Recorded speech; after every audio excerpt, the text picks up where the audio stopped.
자, 여러분 안녕하세요. 추석 즐겁게 잘 보냈나요? 네, 6회 이제 민법 연습 수업 시작하도록 하겠습니다. 이번 시간은 여러분들과 함께 부당이득에 관련된 내용들 살펴보도록 하겠습니다. 부당이득은 부당이득 자체를 주제로 해서 주된 문제가 출제되기보다는 다른 문제들이 이제 큰 문제들이 나오면서 거기에 세부적인 쟁점으로 부당이득 관련된 문제들이 출제되는 경우들이 많이 있습니다. 자, 그렇기 때문에 부당이득 관련돼서 여러 가지 쟁점들을 좀 나열식으로 오늘은 살펴보게 될 겁니다. 자, 하나씩 살펴보도록 하죠. 네, 첫 번째 이제 부당이득 관련돼서 가장 많이 나오는 것 중에 하나가 불법원인 급여에 관련된 내용들이죠. 먼저 이제 불법원인 급여의 경우에 반사회질서의 법률행위, 그러니까 불법원인 급여가 무엇이냐? 그럼 반사회질서의 법률행위에 의해서 급부가 이루어진 것을 얘기하죠.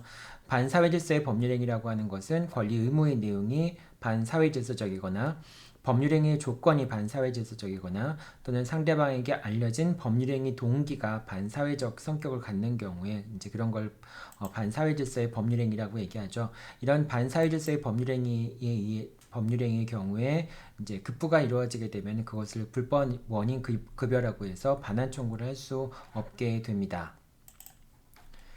강행규정 위반과 불법원인 급여는 분명히 다르죠. 이제 불법원인 급여는 반사회질서의 법률행위에 의해서 급부가 이루어진 것을 얘기하고요. 강행규정 위반은 이제 실정법 위반, 법 위반을 얘기하는 것이죠. 그렇기 때문에 강행규정 위반이 모두 다 불법원인 급여에 해당하는 것은 아닙니다. 예를 들면 이제 강제집행을 면탈하기 위해서 명의신탁을 한 경우 또는 토지거래 허가를 받지 않은 경우 이런 경우들도 강행규정 위반이긴 하지만은 이런 경우에는 이제 반사회질서의 법률행위, 즉 불법원인 급여에 해당하지 않기 때문에 급여한 것이 있다면은 급부한 것이 있다면은 반환을 청구할 수 있게 됩니다. 그래서 이제 작년에도 대법원 판결이 있었죠. 명의신탁의 경우에 명의신탁자가 수탁자에게 소유물 반환을 할 수 있는가 여부에 대해서 논란이 있었는데 결국은 이제 여전히 명의신탁의 경우에도 신탁자가 수탁자에게 신탁한 부동산을 찾아올 수 있다라고 대법원 판결이 나왔죠. 그다음 토지 거래 허가를 받지 않은 경우 이제 유동적 무효인 상태인데요. 토지 거래 허가를 받지 않고 급부했다고 해서 그것이 불법원인 급여에 해당하지는 않기 때문에 반환을 청구할 수 있게 됩니다. 그다음에 이제 그 불법원인 급여가 이루어진 경우에 급부의 반환을 청구할 수 없는데 청구할 수 없는 그 급부라고 하는 것은 종국적인 이익이 종국적으로 급부가 이루어진 것, 즉 종국적인 이익의 반환을 청구할 수 없다라고 하는 겁니다. 따라서 도박자금을 담보하기 위한 목적으로 근저당권을 설정해 준 경우에는 그 근저당권의 말소 등기를 청구하는 것은 가능합니다. 만약 그렇지 않고 근저당권을 설정해 준 것이 불법원인 급여이기 때문에 말소등기 청구를 할 수 없다라고 한다면은 뭐 그렇다고 해서 근저당권의 실행을 도와줄 수 있는 것도 아니고요. 국가가 근저당권을 실행할 수 있도록 협조해 줄 수 있는 것도 아니고요. 그렇기 때문에 이런 경우에는 급부가 종국적이지 않기 때문에 이제 근저당권의 말소를 청구할 수 있다라고 얘기를 합니다. 그리고 이제 불법원인 급여에 해당하는 경우에는 당연히 부당이득으로 반환 청구하는 것도 안 되지만 소유권에 대한 반환 청구하는 것도 허용이 되지 않습니다. 따라서 이제 도박자금 목적으로 양도담보권을 설정한 경우에 그런 경우엔 소유권에 기하여 등기의 말소를 청구할 수 없게 됩니다. 여러분들이 이제 유의해야 될 것은 양도담보권 같은 경우에는 대외적으로는 소유권이 넘어가는 거잖아요. 같은 담보권이긴 하지만은 근저당권과는 다르죠. 그렇기 때문에 양도담보권 같은 경우에는 일단 넘어가면은 이제 등기의 말소를 청구할 수 없게 되고요. 그 다음에 소유권에 기해서 당연히 등기의 말소를 청구할 수 없게 된다라고 하는 겁니다. 다만 예외적으로 수익자의 불법성이 급여자의 불법성보다 큰 경우에는 반환 청구를 하는 것이 가능하게 됩니다. 뭐 이제 예를 들면 도박 목적으로 금전을 빌렸지만 수익자가 이제 계획적으로 유인해서 도박 자금을 빌리도록 유도한 경우, 이런 경우라고 한다면은 수익자의 불법성이 급여자의 불법성보다 큰 경우라고 얘기를 할 수 있겠죠. 그래서 이 경우에는 금전의 반환을 청구할 수 있게 됩니다. 자, 그 다음에 이제 불법원인 급여와 채권자 대위권인데요. 불법원인 급여가 이루어진 경우에는 당연히 부당이득으로 또는 소유권의 기초에서도 반환 청구를 할 수 없죠.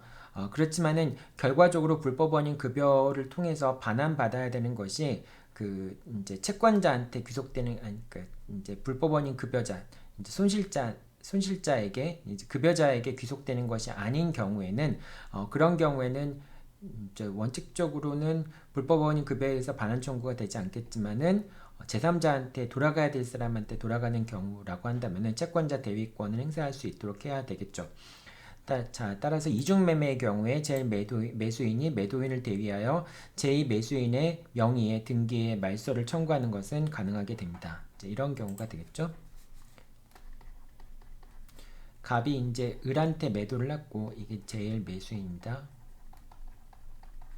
그 다음에 병이 제2매수인입니다.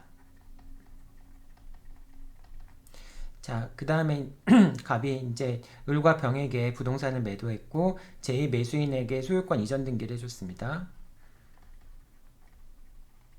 소유권 이전 등기를 해줬습니다. 그런데 제2매수인이 제1매도인에게 매도했음을 알면서도 갑의 배임행위에 적극적으로 가담해서 매매계약을 체결한 경우, 즉 제2매매계약이 반사회질서의 법률행위에 해당하는 경우,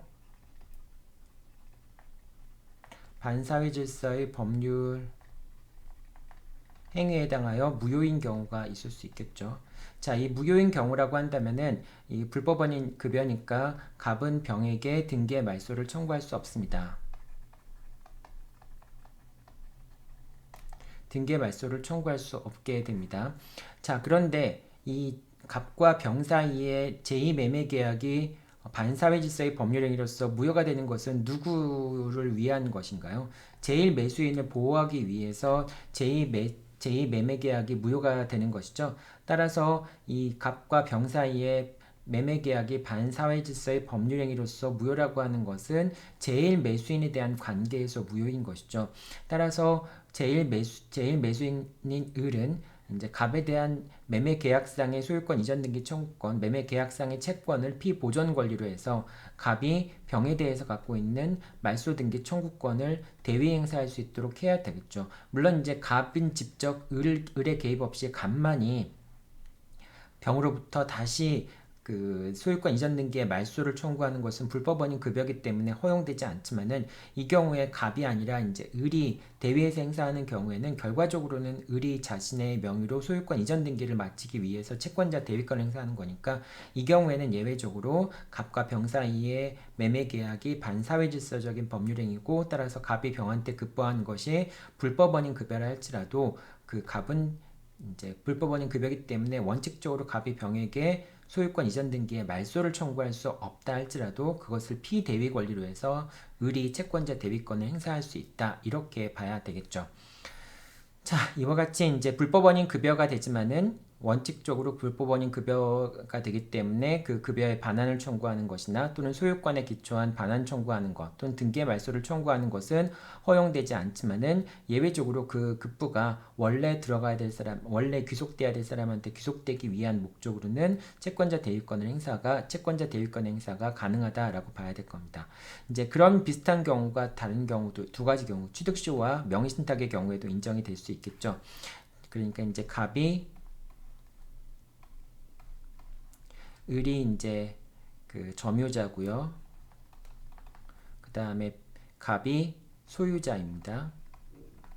근데 을이 점유하고 있는 동안에 점유 취득시효가 완성이 된 거죠. 점유 취득시효가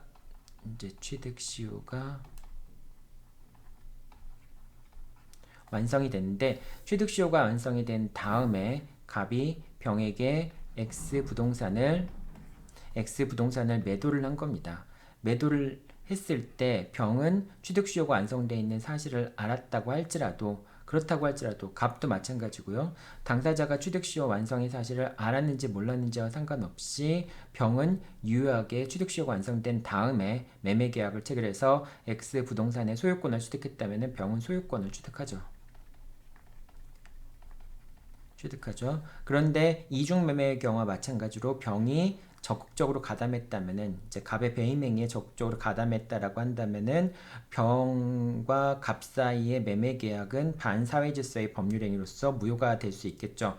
그렇기 때문에 갑과 병 사이에 이제 급여가 불법원인 급여에 해당할 수 있는데 자, 이 경우에도 갑은 이제 그 불법원인 급여이기 때문에 등기의 말소를 청구할 수 없겠지만 이 경우에 을은 갑을 대위해서 즉 피보전 권리는 취득시효 완성을 원인으로 하는 을의 갑에 대한 소유권 이전 등기 청구권이 피보전 권리가 되겠죠. 그리고 갑이 병에 대해서 갖고 있는 말소 등기 청구권.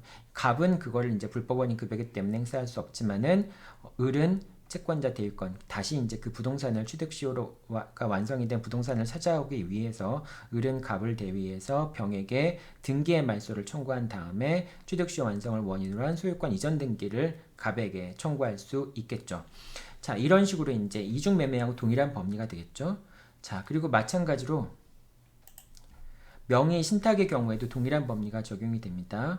여기서는 이제 갑을 을, 이건 이제 신탁자라고 얘기를 해볼게요. 당사자를 뭐 이제 비슷하게 맞추기 위해서 수탁자가 되는데요.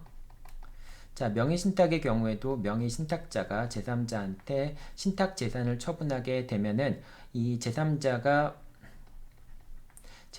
선의인지 선의 여부와 상관없이 병은 소유권을 취득하게 되죠. 이제 명의신탁 같은 경우에는 수탁자가 대외적인 소유자이기 때문에 병은 명의신탁 약정이 있었는지 알았는지 여부와 상관없이 병은 X 부동산의 소유권을 취득하게 됩니다. 다만 병이 소유권을 취득하지 못하게 되는 경우는 역시 병이 갑의 배임행위에 적극적으로 가담해서 갑과 병 사이에 매매계약이 체결된 경우에 그런 경우에 병은 소유권을 취득할 수 없겠죠. 자, 이렇게 갑과 병 사이에 매매계약이 반사회질서의 법률행위가 된다라고 하는 경우에 신탁자는 이제 소유권에 기초한 반환청구권의 근거에서 또는 뭐 신탁계약에 기초한 반환청구권의 근거를 해서 그걸 피보전 권리로 삼아서 갑이 병한테 행사할 수 있는 등기 말소 청구권을 피대위 권리로 해서 채권자 대위권을 행사할 수 있겠죠.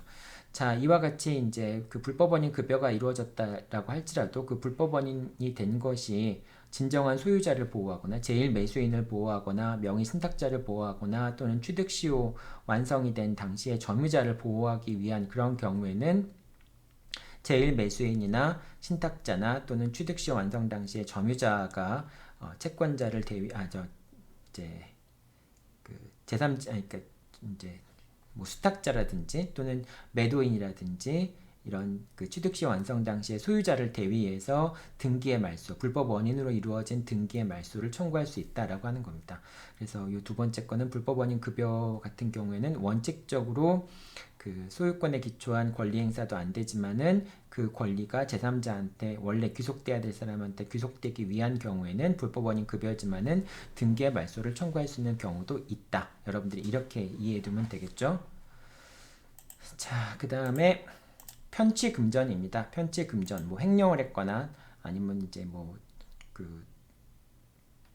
도둑질을 했거나 이래서 이제 그 가져온 금전을 가지고 제3자한테 변제를 한 경우에 그 경우에 이제 변제를 수령한 사람이 부당이득으로 반환 청구를 할 수 있겠는가라는 문제인데요. 이제 갑의 금전을 이제 을이 편취를 하고 금전을 편취를 하고 그 금전을 갖고 갑이 병에게 변제했을 경우에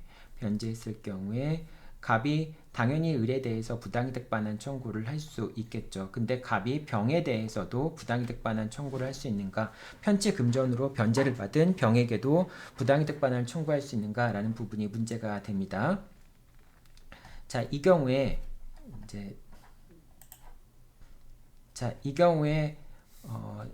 병이 변제를 수령한 병의 그 선의 여부, 그러니까 악의 여부가 이제 부당이득 반환 청구라는 기준 결정적인 요건이 됩니다. 즉 변제 수령자가 악이거나 또는 중대한 과실이 있는 경우에 그것이 편취된 금전이라고 하는 것을 알았거나 또는 알지는 못했지만 중대한 과실이 있는 경우에는 피해자에 대한 관계에서 여기 피해자라고 하는 것은 갑을 얘기하죠. 이제 을이 금전을 편취했으니까 갑은 금전을 이제 도난당한 뭐 그런 피해자가 되겠죠. 이 피해자가 병한테 부당이득 반환 청구를 할 수 있기 위해서는 병이 그 금전이 편취된 금전임을 알고서 변제를 받았거나 또는 뭐 편취된 금전인 것을 몰랐지만은 그걸 충분히 알 수 있었던 경우, 중과실이 있는 경우에는 그런 경우에는 갑이 병에게 직접 반환 청구가 가능하다, 부당이득 반환 청구가 가능하다라고 하는 겁니다. 이 편취 금전 같은 경우에는 특히 이제 부당이득 사실 자체가 이제 악의 또는 중대한 과실이 있는 경우에 법률상 원인이 있냐 없냐라는 부분이 달라진다라고 하는 점에서 좀 특징적인 부분이 있죠. 이거는 약간 정책적인 판단이 되기도 하고요. 이제 부당이득의 원래 기본적인 취지는 뭐 손실이 있고 그 다음에 이득이 있고 인과관계가 있고 법률상 원인이 없으면 되는데 거기에는 이제 알았느냐 몰랐느냐라고 하는 것이 개입될 여지가 별로 없는데 어쨌든 편취금전의 경우에는 수익자가 그 편취금전이라는 사실을 알았거나 중대한 과실로 알지 못한 경우에 그런 경우에 손실자가 직접 그 편취금전을 수령한 자에게 부당이득 반환을 청구할 수 있게 됩니다. 자, 그 다음에 이제 그 단축급부, 지시급부 뭐 이런 얘기가 나오죠. 이제 이런 경우가 이제 부당이득 반환의 경우에 많이 나오는데요. 이제 보통 이렇게 일단 그 이렇게 봅시다. 갑이 채권자고요. 그 다음에 이제 을이 채무자입니다. 그런데 갑의 지시로 인해서 이제 을이 갑한테 변제하지 않고 병한테 변제를 한 경우, 그런 경우가 있을 수 있겠죠. 자, 그런 경우에 이제 부당이득 관계가 어떻게 되는지라는 부분을 살펴보도록 하겠습니다. 자, 을이 병한테 급부하게 되는 경우는 세 가지 경우가 있을 수 있겠죠. 첫 번째 경우는 이행 인수를 한 경우, 이제 갑이 병한테 채무를 부담하고 있었는데 그 채무를 을이 이행 인수한 경우에 이행 인수하고 그리고 그 인수 채무를 병한테 변제한 경우가 있을 수 있겠죠. 자, 그 다음 두 번째 경우는 갑이 병한테 채무를 부담하고 있었는데 을이 그 채무를 병전적으로 인수한 다음에 병전적 채무 인수를 한 후에 병이 이제 수익의 의사표시를 내서 을에 대해서 채권을 취득하고 병전적 채무 인수를 한 후에 을이 병한테 채무를 변제한 경우가 있을 수 있겠죠. 그 다음 세 번째는 단순히 그냥 지시급부가 되겠죠. 갑이 이제 병한테 수령 권한을 주거나 병한테 직접 금전을 지급하라는 방식으로 을한테 부탁을 해서 을이 갑한테 변제할 금액을 직접 갑한테 지급하지 않고 병한테 변제한 경우가 있을 수 있겠죠. 자, 이런 세 가지 경우에 을이 병한테 직접 급부를 할 수 있는데요.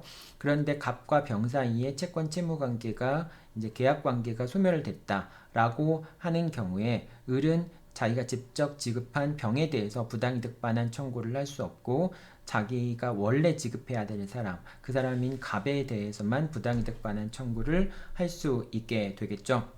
그래서 이게 이제 단축급부의 경우에는 결과적으로 을은 병이 아니라 갑에 대해서만 직접 부당이득 반환 청구를 할 수 있다라고 얘기를 합니다. 그 논거로서 제시하는 게 판례에서 나오는 게 세 가지 논거가 늘 항상 나오죠. 첫 번째 논거는 뭐예요? 병의 급부 수령은 갑에 대한 채권에 근거한 정당한 수령인. 즉 이제 병이 갑에 대해서 채권을 갖고 있잖아요. 그 채권을 갖고 있는 것을 이제 갑이 받아가지고 이걸 병한테 주는 대신에 그걸 줄여서 준 것뿐입니다. 그러니까 병이 받은 것은 아무런 권리가 없이 받은 것이 아니라 갑에 대한 채권에 대한 이행으로서 을로부터 변제를 받은 것이죠. 그러니까 정당한 변제 수령이라고 하는 것입니다. 두 번째, 만약에 을이 병한테 부당이득 반환 청구를 할 수 있다라고 한다면은 그러면은 이제 갑이 무자력이라고 하는 위험, 갑이 무자력인 위험, 만약에 이제 을이 이제 갑한테 급부를 했다면은 계약이 무효가 되는 경우에 갑으로부터 찾아와야 될 거 아니에요. 그런데 만약에 갑이 자력이 없는 사람이라고 한다면은 을은 갑에게 뭐 계약을 체결하면서 급부를 임의로 하면 안 되겠죠. 그럼 나중에 돌려받지 못할 수도 있으니까. 즉 갑이 무자력이기 때문에 계약이 무효로 됐을 때 급부한 것을 돌려받을 수 있는 가능성이 있냐 없냐, 이제 갑에게 자력이 있냐 없냐라고 하는 것은 을의 위험으로 삼아야 되는 것이죠. 자, 그런데 만약에 을이 갑에게 반환 청구를 받을 수 있다라고 한다면은 갑이 무자력이라고 하는 위험을 제3자한테 전가하는 그런 결과가 되는 것이죠. 그리고 이러한 결과는 갑의 다른 채권자들에 대한 관계에서 부당한 결과를 가져올 수 있겠죠. 자, 그렇기 때문에 계약상 위험을 제3자한테 이전시킬 수 없고요. 그리고 세 번째 요건은 병이 이제 갑에 대해서 채권을 갖고 있지만은 채권을 갖고 있을 때 뭐 담보권을 갖고 있을 수도 있고요. 그 다음에 또 병이 갑에 대해서 부담하는 채무에 대해서 동시행위항변을 할 수도 있겠죠. 그러한 병이 갑에 대해서 행사할 수 있는 권리들이 있었는데, 그런데 자기 채권에 대한 만족을 얻었기 때문에 그 갑에 대해서 더 이상 이제 항변권이라든지 그런 걸 행사할 수 없는 뭐 그런 상황에 놓여 있는 경우들도 있을 수 있겠죠. 자, 그랬을 때 병이 채무를 변제받은 거라고 생각해서 갑에 대한 관계에서 항변권 같은 것들을 행사할 수 없게 된 상황에서 병이 을에게 부당이득을 반환해야 된다라고 한다면은 결국은 이제 갑과의 관계에서 병의 지위가 더 불안해질 수밖에 없겠죠. 그래서 그런 그 병의 갑에 대한 항변권 등을 침해할 우려가 있기 때문에, 즉 채무가 변제됐다고 생각해서 항변권을 포기하거나 뭐 그런 상황이 될 수 있기 때문에 결과적으로 을은 갑에게 반환 부당이 지급한 것을 을이 이제 병에게 지급했다 할지라도 그 부당이득 반환은 갑한테 청구할 수 있는 것이지 병한테 청구할 수 없다라고 하는 겁니다. 요 문제는 너무나 이제 많이 나오는 형태의 문제이죠. 이제 을이 보통은 이제 이렇게 채무를 인수하면서 이행 인수를 하면서 병존적 채무 인수를 하면서 또는 지시급부에 의해서 병한테 급부를 하면서 이렇게 급부가 이루어진 경우에는 일단은 원래 급부해야 되는 사람 갑에 대해서 부당이득 반환 청구를 할 수 있다라고 여러분들이 기억하면 될 겁니다. 자, 그 다음 전용물 소권인데요. 전용물 소권의 경우도 비슷한 이제 논거입니다. 이제 급부가 계약 상대방뿐만 아니라 제3자한테 이익이 되는 경우를 얘기하는 겁니다. 이제 갑이 을이 있는데요. 이 X에 대해서 갑과 을 사이에 뭐 도급계약이 체결되거나요, 뭐 매매계약이 체결되거나, 도급계약이 체결되거나 매매계약이 체결되거나 해서 갑이 이 X에 대해서 가치를 증가시켰다. 뭐 공사를 해가지고 X의 가치를 증가시킬 수 있고요. 갑이 을에게 물건을 팔아서 그 물건이 X에 부합됨으로써 X의 가치가 증가하는 경우도 생길 수 있겠죠. 자, 그랬을 때 이 물건이 X의 소유자, 이제 병은 X의 소유자입니다. 자, 결국은 병이 X의 소유자라고 한다면은 갑이 을에게 급부한 것은 X의 소유자인 병의 이익으로 돌아가게 되겠죠. 자, 그랬을 때 만약에 을이 무자력이어서 을이 갑에게 뭐 이제 계약에 따른 대금을 지급할 수 없을 때, 즉 도급 계약상의 보수를 지급할 수 없거나 매매 계약상의 대금을 지급할 수 없는 경우에 갑이 직접 병에게 부당이득 반환 청구를 할 수 있겠는가? 왜냐하면 결국은 갑이 을에게 급부한 것은 병의 이익으로 돌아가기 때문에 갑이 병에게 부당이득의 반환을 청구할 수 있는 것이 아닌가라는 게 문제가 될 수 있는데요. 자, 이 경우에 뭐 도급 계약이 무효가 되거나 갑과 을 사이의 계약이 무효가 되거나 또는 을이 무자력이기 때문에 갑이 을로부터 계약 대금을 받을 수 없는 경우라 할지라도 갑은 병에게 부당이득의 반환을 청구할 수 없습니다. 오로지 갑은 이 계약관계에 근거해서 대금을 청구하거나 부당이득 반환 청구를 하는 방식으로 권리를 부재받을 수밖에 없죠. 자, 다만 이 경우라 할지라도 만약에 이제 갑이 X라는 목적물에 비용을 지출했을 때 갑이 유치권을 갖고 있다면은 목적물에서 발생한 채권, 이제 도급계약상의 보수채권이라든지 그런 것 때문에 X에 대해서 물건에 대해서 발생한 채권이기 때문에 유치권을 갖고 있는 경우에는 갑은 병의 반환 청구에 대해서 유치권의 항변을 할 수는 있겠죠. 유치권의 항변을 할 수 있지만은 그렇지만은 직접적으로 갑이 병한테 부당이득 반환 청구를 할 수는 없게 됩니다. 만약에 그 진정한 소유자의 반환 청구, 유치권을 행사했을 경우에 반환 청구에 대해서 갑은 어떤 항변을 할 수 있죠? 아까도 얘기했지만 유치권의 항변을 할 수 있죠. 유치권의 항변을 하게 되면은 법원은 어떤 판결을 내리게 될까요? 갑은 을로부터 대금을 지급받음과 동시에 병에게 X를 반환하라, 이런 식의 이제 상환 이행 판결이 내려지게 되겠죠. 자, 그래서 전용물 소권 같은 경우에도 인정이 되지 않는다라고 하는 거, 자, 이렇게 여러분들이 이해해두면 될 겁니다. 네. 다음으로 취득시효 관련돼서 문제가 되는 거는 이제 취득시효와 부당이득 관련돼서 문제가 되는 건 첫 번째 두 가지 경우가 있는데요. 첫 번째 경우는 취득시효가 완성이 된 다음에 점유자가 소유권 이전 등기를 청구할 수 있는데요. 아직 소유권 이전 등기를 하지 않은 점유자에게 소유자가 부당이득 반환 청구를 할 수 있겠는가라고 하는 부분이 문제가 됩니다. 자, 얼핏 보면 가능하게 보이죠. 왜냐하면 소유자이고 그 다음에 점유자인데 점유자가 점유할 수 있는 권한이 없잖아요. 권한이 없으니까 당연히 부당이득을 반환 청구할 수 있을까라고 생각할 수 있는데, 취득시효가 완성된 다음에 점유자가 취득시효 완성을 이유로 해서 소유권 이전 등기를 하게 되면은 점유를 개시한 시점으로부터 소유자가 된 것으로 취급이 되죠. 즉 취득시효의 완성의 효과는 소급효가 있게 되죠. 그렇기 때문에 소급해서 소유권을 취득한 자로 취급될 자, 점유자에 대해서 부당이득 반환 청구를 하는 것은 타당하지 않겠죠. 그렇기 때문에 비록 점유자가 취득시효 완성을 이유로 해서 소유권 이전 등기를 하지 않았다고 하더라도 소유자는 점유자에게 부당이득 반환을 청구할 수는 없게 됩니다. 이게 첫 번째 부당이득에 관련된 얘기고요. 두 번째는 취득시효 완성 후에 설정된 근저당권. 취득시효 완성 후에 설정된 근저당권이라고 하는 것은 취득시효가 완성된 다음에 소유자가 처분행위를 했다라고 하는 것을 의미하겠죠. 자, 이런 경우에 근저당권은 뭐 취득시효가 완성됐는지를 알았는지와 상관없이 근저당권자는 유효하게 근저당권을 취득하게 됩니다. 자, 그런데 이제 이렇게 되면은 결과적으로는 점유자는 근저당권에 부담 있는 소유권을 취득할 수밖에 없겠죠. 그것이 이제 근저당권의 취득 자체가 반사회질서의 법률 행위로 인정이 되지 않는 이상은, 그러니까 근저당권에 부담이 있는 이제 그런 소유권을 취득할 수밖에 없습니다.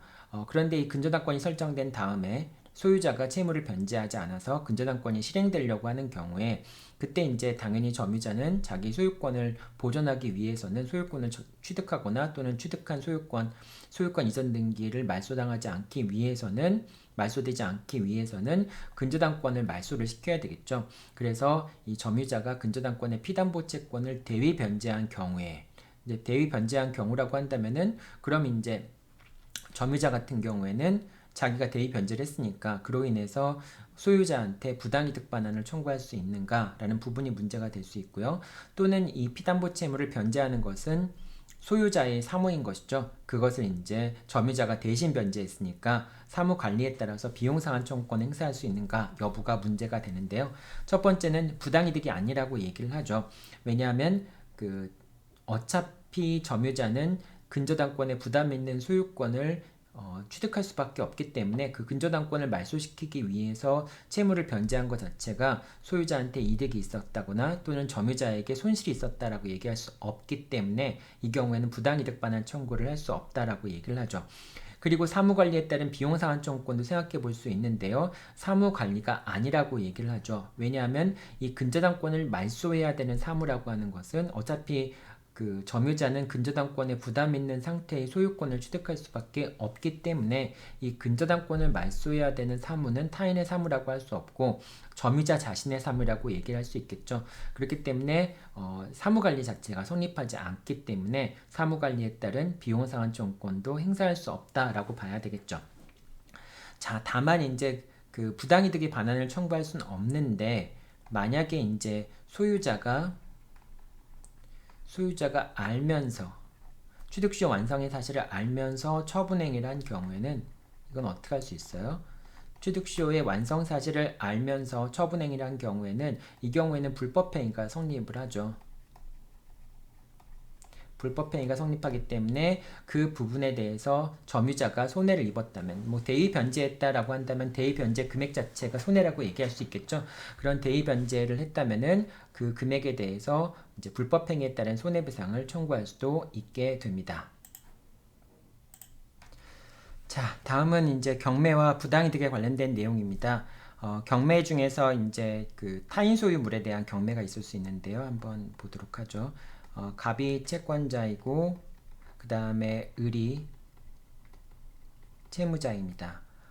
X를 이제 책임재산이라고 해서 X에 대해서 경매를 신청해서 병이 경락인이었습니다.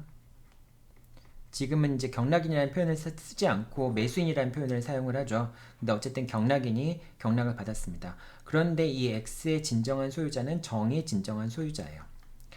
자, 이 경우에 이제 X가 경매 절차에 넘어가서 결과적으로 환가가 되면은 이제 매각대금을 납부하게 되면 이제 병이 매각대금을 납부하게 되겠죠.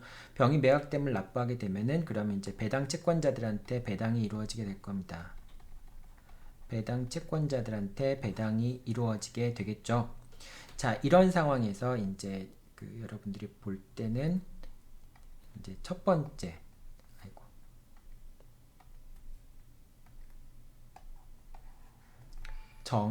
그러니까 원래 X의 소유자인 정과 그 다음에 경락인, 이 사람들 사이에 누구한테 부당이득 반환을 청구할 수 있는가 여부가 문제가 됩니다. 여러분들 요 사안 헷갈리기 쉬우니까 잘 한번 들어보세요. 자, 첫 번째 이제 X가 동산인 경우와 부동산인 경우를 나눠서 봐야 됩니다. 자, 동산인 경우에는 원칙적으로 경락인이 X에 대한 소유권을 선의 취득할 수 있겠죠. 자, X에 대한 소유권을 선의 취득하게 되면은 이 경매 절차 자체는 유효한 것으로 봐야 되겠죠. 경매 절차 자체를 부정하는 건 아니고요. 자, 그럼 이렇게 되면 이 사안에선 누가 손실을 입는 거죠? 네, 정이 손실을 입는 거죠. 이 X가 동산이라고 한다면은 X에 대한 소유권을 상실한 정이 손해를 입게 되는 거죠. 그럼 이 정은 누구한테 부당이득 반환 청구를 할 수 있을까요? 자기 물건으로부터 원래는 이게 을의 물건이 아니기 때문에 을의 채권자들이 배당을 받을 수 없는데 정의 물건으로부터 을의 다른 채권자들이 배당을 받은 거니까 원래는 배당을 받으면 안 되겠죠. 그렇기 때문에 정은 배당받은 채권자들에 대해서 부당이득 반환을 청구할 수가 있게 됩니다. 반환을 청구할 수 있게 됩니다. 소유자가 이제 X의 소유자니까 정이 되겠죠. 배당 채권자들에게 부당이득 반환을 청구할 수 있게 됩니다. 자, 그런데 이제 이게 동산이 아니라 부동산인 경우는 어떻게 되는지 한번 보도록 하죠.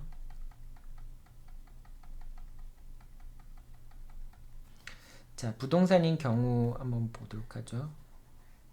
부동산인 경우에는 정이 소유권을 상실하는 게 아니죠. 정이 소유권을 상실하는 게 아니라 타인 부동산에 대해서 경매가 개시된 경우에는 경매가 개시되면 안 되는 거죠. 을의 책임재산이 아니니까. 따라서 경매 절차가 부정이 되고요.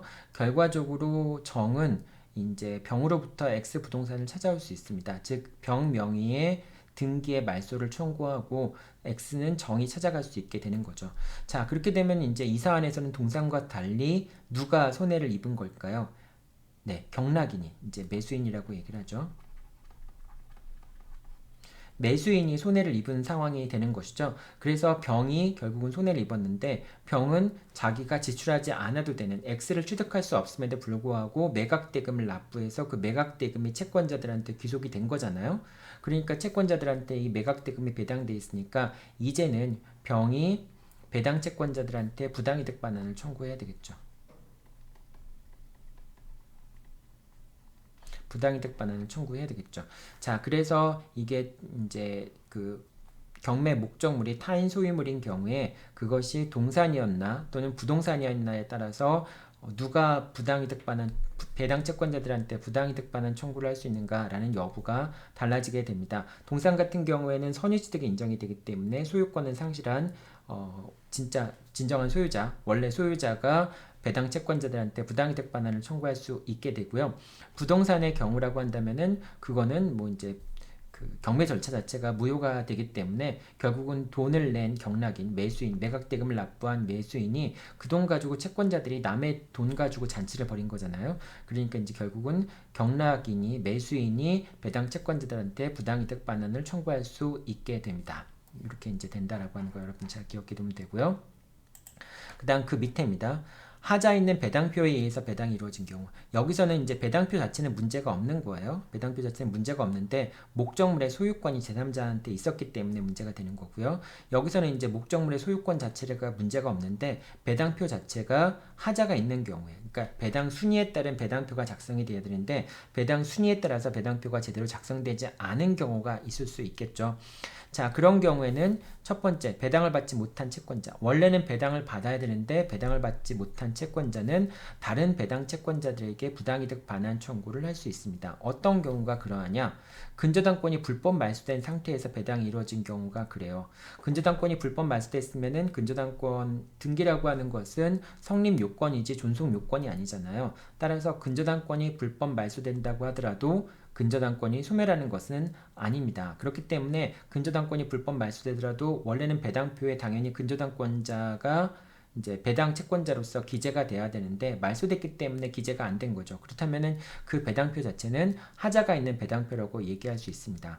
자, 이 경우에 배당을 받지 못한 자신이 이제 우선 변제권이 있기 때문에 근저당권에 기초해서 우선 배당받을 수 있었던 배당 채권자는 다른 배당 채권자, 자기가 배당표에 들어가지 않음으로 인해서 더 많은 금액을 배당받은 배당 채권자들에게 부당이득 반환 청구를 할 수가 있습니다. 왜냐하면 근저당권이 말소되지 않았다면 당연히 배당표에는 근저당권자가 우선 변제권이 있는 자로서 배당을 받아야 되겠죠. 그런데 그 근저당권이 말소되는 바람에 근저당권자가 배당표에 들어가지 못했기 때문에 다른 후순위 채권자들이 더 많은 배당을 받을 수 있겠죠. 그래서 그 금액들을 근저당권자가 부당이득으로 반환 청구할 수 있게 됩니다. 다만 배당 요구를 해야 되는 채권자가 배당 요구를 하지 않아서 배당을 받지 못한 경우, 예를 들면 뭐 당연히 배당해 줘야 되는 거, 배당 요구를 하지 않아도 되는 자가 있죠. 예를 들면 등기부상에 뭐 저당권자라든지 전세권자라든지 이런 사람들은 배당 요구를 하지 않더라도 당연히 배당을 해야 되겠지만은 그 이외의 채권자들 같은 경우에는 등기부상에 드러나 있지 않는 그런 채권자들 같은 경우에는 배당 요구를 해야지만 배당을 해주겠죠. 특히 이제 임차권 같은 경우가 그렇죠. 임차인 같은 경우 주택임대차보호법상의 우선 변제권을 갖고 있는 임차인 같은 경우에는 비록 우선 변제권을 갖고 있다고 할지라도 배당 요구를 해야지만 배당을 해주게 되겠죠. 따라서 이러한 배당 요구를 해야지만 배당을 해줄 수 있는 채권자들이 배당 요구를 하지 않는 경우에는 그런 경우에는 배당표 자체가 하자 있는 배당표가 아니에요. 왜냐하면 배당 요구를 해야 되는 자가 배당 요구를 하는 것은 자신의 권리이지 의무가 아니기 때문에 배당 요구를 안 할 수도 있어요. 배당 채권자가 배당 요구를 안 했을 경우에는 그 배당 요구를 안 한 채권자를 빼놓고 배당표를 작성을 하면 됩니다. 따라서 그 배당표 자체가 하자 있는 배당표라고 얘기할 수는 없어요. 따라서 배당 요구를 하지 않았기 때문에 배당받지 못한 경우에는 다른 배당 채권자들에게 부당이득 반환 청구를 할 수가 없습니다. 뭐 앞에 거와 다르죠. 근저당권이 불법 말소된 경우에는 원래 당연히 배당이 이루어지는 사람이 배당을 못 받았기 때문에 하자 있는 배당표가 되고, 따라서 다른 후순위 이제 채권자들이 배당을 받았을 경우에는 거기에 대해서 부당이득 반환 청구를 할 수 있는데, 배당 요구를 해야 되는 사람이 배당 요구를 하지 않아서 배당받지 못했기 때문에 다른 후순위 채권자들이 더 많이 배당받았다라고 하는 것은 그런 이제 그 배당 요구를 하지 않은 채권자들에 대한 관계에서 그것이 부당이득이 되지 않는다라고 얘기를 하는 겁니다. 여러분들 요거는 사안별로 좀 한번 머릿속에 어떤 경우에 이런 사안이 발생할 수 있는지 한번 잘 상상해 보세요. 뭐 예를 들면 이렇게 될 수 있겠죠. 갑에서 을이 있고, 이 을에 대해서 을이 임차권을 갖고 있고, 이 임차권에 대해서 대항 요건과 우선 변제권을 갖추고 있는데, 나중에 이제 이 X가 경매에 넘어갔을 때 뭐 이제 이 임차권자가 뭐 예를 들면은 여기 1순위 저당권이 있고요. 그 다음에 2순위 저당권이 있습니다. 이 중간에 이제 임차권이 설정이 된 거예요. 자, 그러면은 이 임차권은 대항력과 우선 변제권을 갖췄다 할지라도 선순위 저당권자가 있으니까 당연히 경매 절차에서 소멸할 수밖에 없겠죠. 하지만 이 임차권자는 두 번째 저당권자보다는 더 우선해서 보증금에 대한 우선 변제를 받을 수 있겠죠. 그런데 이 경매 절차에서 임차권자가 배당 요구를 하지 않아요. 배당 요구를 하지 않았기 때문에 결과적으로 1번 저당권자와 2번 저당권자가 우선 변제를 받게 되는 경우가 생길 수 있겠죠.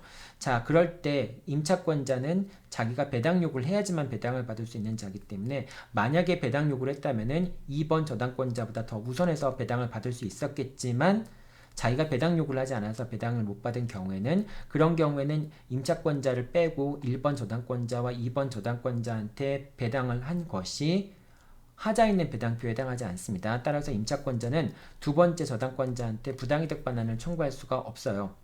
원래 내가 너보다 더 우선 변제 받을 수 있다라고 하더라도 임차권자가 배당 요구를 하지 않았기 때문에, 그래서 두 번째 이제 이순위 저당권자가 배당을 받은 것이 임차인에 대한 관계에서 부당이득이 되지 않습니다. 왜냐하면 경매라고 하는 적법한 절차를 통해서 배당을 받은 것이기 때문에 그런 것이죠.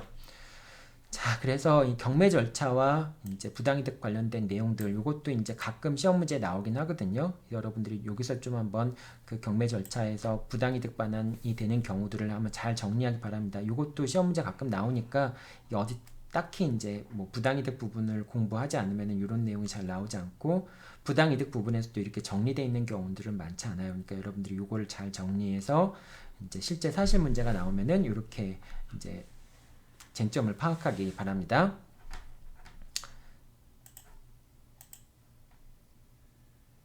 자, 다음에는 이제 공유물과 부당이득 반환 부분 하겠습니다. 공유물의 관리 행위는, 공유물의 관리는 과반수 지분에 의해서 하게 되죠. 과반수 지분의 동의에 의해서 공유분의 관리에 관한 사항을 정하게 됩니다. 그렇기 때문에 이제 공유물을 배타적으로 사용 수익한다라고 하는 것도 관리 방법에 해당하는 것이고요. 이 관리 방법도 공유물의 과반수 동의에 의해서 정해지게 되죠. 자, 만약에 이제 갑이라는 사람이 공유물의 3분의 2의 지분을 갖고 있고, 을이라는 사람이 공유물의 3분의 1 지분권을 갖고 있을 때 갑은 과반수 지분권자라고 얘기할 수 있겠죠. 이 과반수 지분권자가 병과 공유물 전체에 대해서 임대차 계약을 체결할 수 있습니다. 자, 그렇게 되면은 병은 목적물 전체를 사용 수익할 수 있게 되죠. 자, 병이 목적물 전체를 사용 수익할 수 있게 되는데요. 자, 그런 경우에 이제 소수 지분권자가 이제 사용 수익을 하게 되지 못하잖아요. 그랬을 때 이제 을이, 소수 지분권자인 을이 일단은 병한테 목적물의 반환을 청구할 수 있는가, 공유물의 보존행위로서 목적물의 반환을 청구할 수 있는가라는 부분이 있는데, 을이 지금 공유자니까 공유자 1위는 보존행위로서 목적물의 반환을 청구할 수 있죠. 병은 목적물을 점유하고 있는 자니까, 공유물을 점유하고 있는 자니까 을이 병한테 일단은 반환 청구를 할 수 있는 청구 원인은 갖춰져 있는 것이죠. 자, 거기에 대해서 병이 이제 점유의 권한이 있다면은 을한테 반환 청구를 거부할 수 있겠죠. 자, 그래서 병한테는 임차권이라고 하는 점유의 권한이 있는데, 이 임차권이라고 하는 것이 적법한 임차권인가, 임차권을 설정할 수 있는 자에 의해서 체결된 임대차인가 라는 부분이 문제가 될 수 있는데, 갑은 과반수 지분권자니까 공유물의 사용 수익에 관련된 내용, 공유물의 관리에 관한 내용들을 정할 수 있고, 그렇기 때문에 이제 병과 임대차 계약을 유효하게 체결할 수 있는 지위에 있는 자가 되죠. 그렇기 때문에 병은 점유의 권한으로서 임차권을 주장할 수 있게 됩니다. 그러니까 병은 적법하게 임차권을 갖고 있는 사람이고, 그래서 공유자, 그러니까 보존행위로서 목적물의 반환을 청구하는 을에 대해서 임차권을 주장할 수 있게 되죠. 자, 이렇게 되는 경우에 이제 을은 그러면은 목적물을 사용 수익할 수 없게 되잖아요. 이 경우에 을은 갑에 대해서 목적물의 부당이득 반환을 청구할 수 있습니다. 즉, 과반수 지분권자는 공유물의 사용 수익 방법을 정할 수 있지만은, 그렇다고 해서 과반수 지분권자라고 해서 공유물 전체로부터 나오는 이익을, 그 공유물의 사용 이익을 갑이 단독으로 소유할 수는 없겠죠. 갑은 지분 비율에 따라서만 그 사용 이익에 따른 그 이제 이익을 취할 수가 있는 거니까, 만약에 이제 갑이 전체 목적물을 임대해주고 임대 수익을 받았다라고 한다면은 그 부분에 대해서 3분의 1만큼은 을에게 부당이득 반환을 해줘야 되겠죠. 즉, 부당이득 반환한다는 얘기는, 그러니까 사용 수익 방법을 갑이 과반수권자이기 때문에 정할 수 있다라고 하기 때문에 사용 수익 방법을 정한 것은 적법해요. 하지만은 그 목적물에서 나온 이익을 갑이 전체를 독점하게 된다면 그거는 그 갑의 지분을 벗어난 부분에 대해서는 권한이 없는 거죠. 원래는 공유자는 지분의 범위 내에서 목적물의 사용 수익에 관한 이익을 취득하는 것이니까, 그러니까 그 3분의 1만큼은 을에게 부당이득으로 반환해야 됩니다. 자, 그래서 소수 지분권자는 과반수 지분권자에게 부당이득 반환 청구를 할 수 있고요. 그 대신 을은 이제 과반수 지분권자와 임대차 계약을 체결한 병과 이제 병에게 부당이득 반환 청구할 수는 없다라고 하는 겁니다. 자, 그리고 이제 여러분들 요거 공유자는 공유물의 불법 점유자에 대해서는 단독으로 보존행위가 가능하다라고 하는 건데요. 그러니까 여기서는 조금 이렇게 보죠.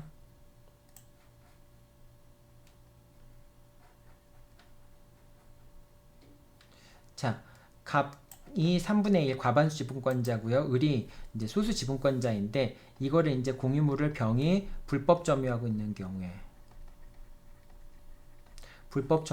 경우에 소수 지분권자인 을도 병에게 단독으로 공유물의 보존 행위는 단독으로 할 수 있다라고 얘기를 하죠. 이것을 이제 학설 같은 경우에는 이제 불가분 채무이기 때문에 반환 청구하는 것을 지분의 범위 내에서 반환 청구하는 것은 안 되기 때문에 불가분 채무라고 보기도 하는데, 어쨌든 판례는 공유물의 보존 행위는 단독으로 할 수 있다라는 차원에서 을이 병에게 불법 점유자에 대해서 단독으로 반환 청구를 할 수 있다라고 얘기를 하죠.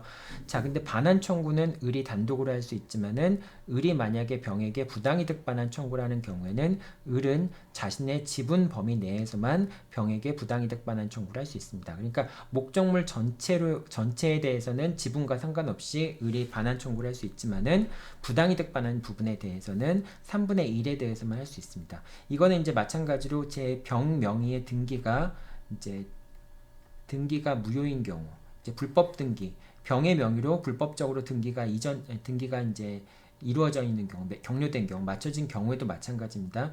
이 경우에도 을은 자기의 지분 범위를 넘어서서 이제 갑의 지분 범위 내에서도 병에게 등기의 말소를 청구할 수 있어요. 그러니까 공유 지분에 대해서 이루어진 모든 등기의 말소를 청구하는 것도 가능합니다. 그것도 이제 공유물의 보존행위니까. 자, 그렇지만은 이 경우에도 부당이득 반환 청구할 때는 자기 지분 범위 내에서만 반환 청구할 수 있다라고 하는 겁니다.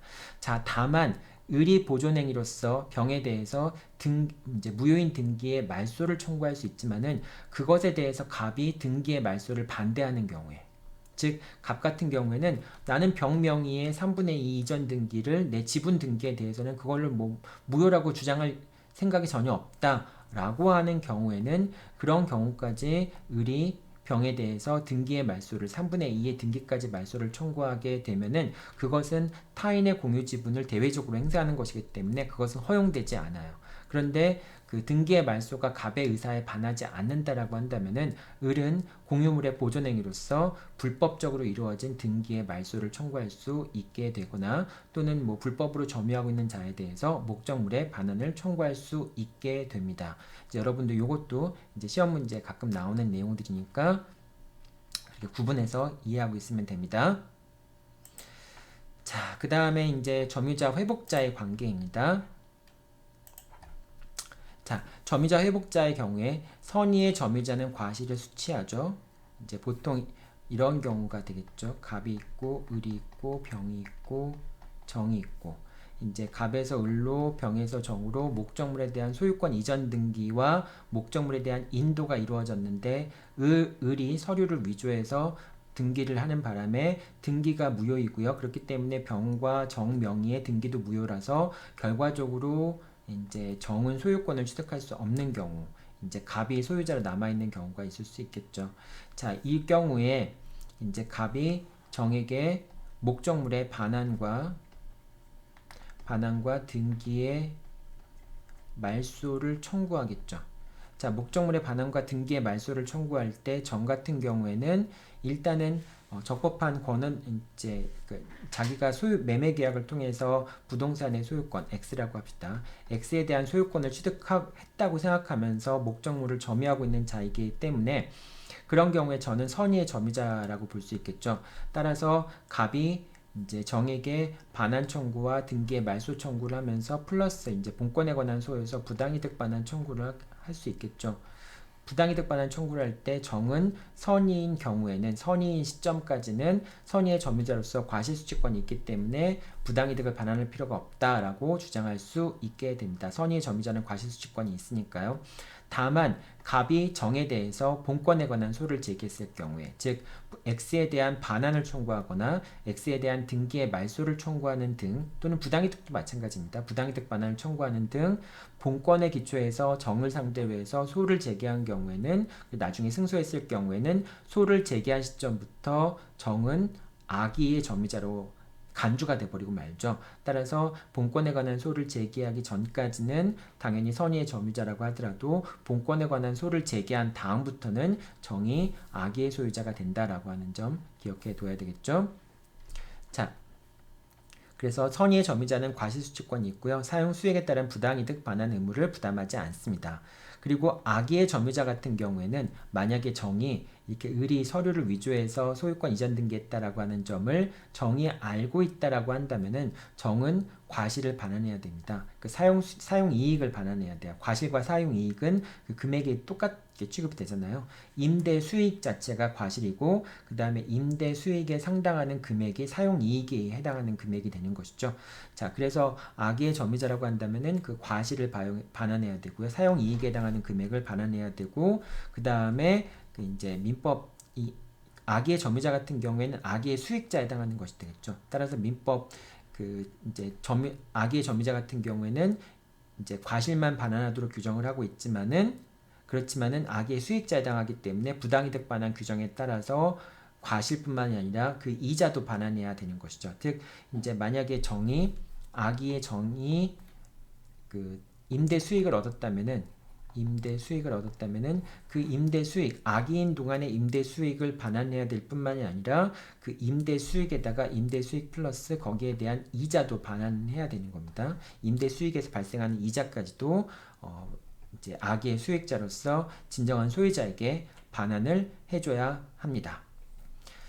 자, 그 다음에 이제 아까도 얘기했지만은 본권에 관한 소에서 패소한 경우, 이 본권에 관한 소라고 하는 것은 소유권의 기초에서 반환 청구를 하거나 또는 뭐 등기의 말소 청구를 하거나 이런 경우도 역시 본권에 관한 소이고요. 그 다음 본권에 관해서 기초해서 이제 소유권의 기초에서 부당이득 반환 청구를 하는 경우, 이제 소유자이기 때문에 손실이 발생했고 이득이 발생했고 인과관계가 있고 법률상 원인이 없기 때문에 이제 부당이득 반환 청구이 발생해서 부당이득 반환을 청구하는 거, 그것도 역시 본권에 관한 소에 해당한다라고 얘기를 하죠. 그래서 소 제기 시점부터 악의로 간주가 됩니다. 이제 본권에 관한 소라는 것은 이것이 되고요. 많이 나오는 게 이제 부당이득 반환 청구에 관한 소도 본권에 관한 소라고 하는 얘기는 많이 나오게 되죠. 자, 여러분들이 꼭 같이 기억해 둬야 될 것, 요 두 가지는 이제 본권에 관한 소에서 패소했을 경우에는 소를 제기한 때부터 악의 선의 점유자라고 하더라도 소를 제기한 때부터 악의 점유자라고 취급이 되잖아요.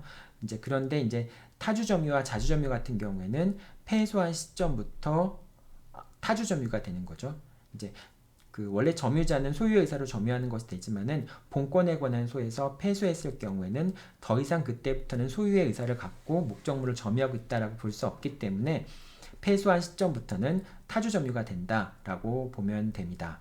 여러분들 이것도 같이 참고 삼아서 헷갈리기 쉬우니까 꼭 같이 기억해 두세요.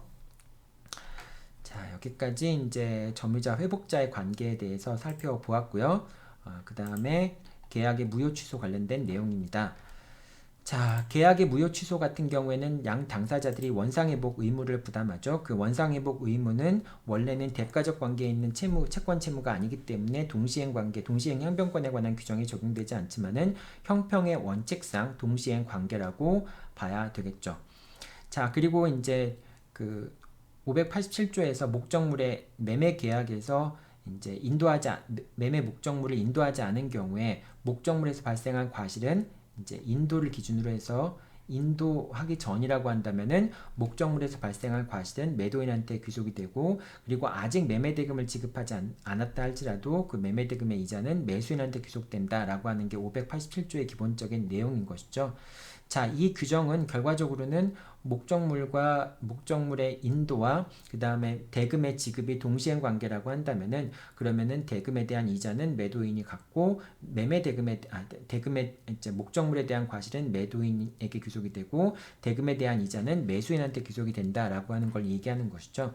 자, 이 규정을 이제 그 원상회복의 경우에도 갖다 써서 만약에 이제 그 매매 계약이 해제가 된다면은 매수인은 목적물을 돌려줘야 되고 매도인은 매매대금을 돌려줘야 되잖아요. 자, 그런데 매수인이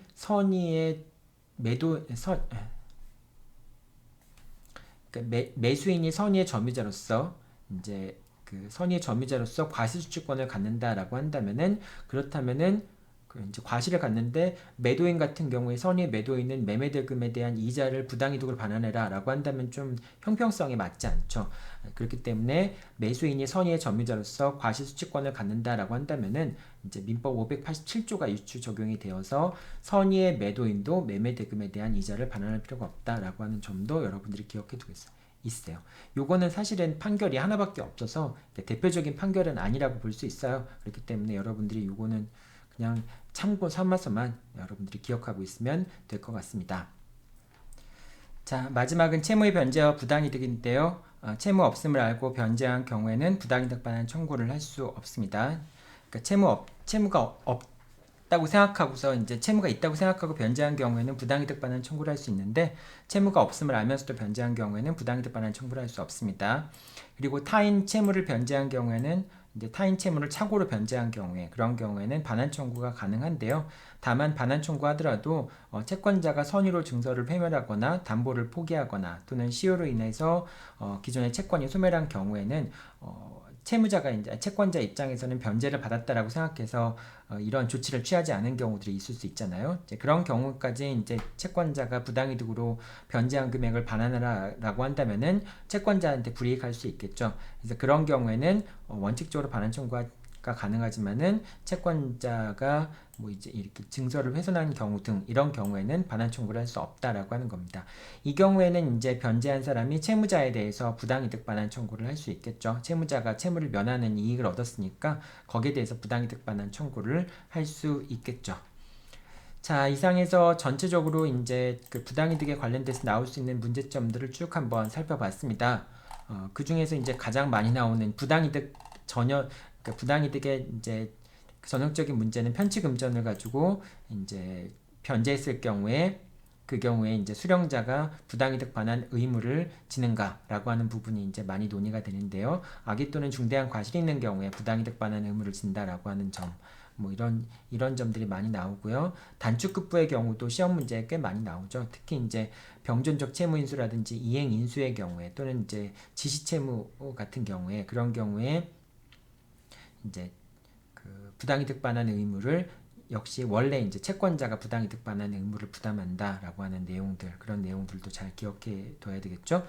자, 여러분 이제 쟁점 정리 내용을 바탕으로 해서 이제 시험 잘 치러보기 바라고요. 여전히 다시 한번 얘기하지만은 딱 시간 정해놓고 그 시간 동안에 긴장된 상태로 여러분들이 시험을 보는 연습들을 계속하기 바랍니다.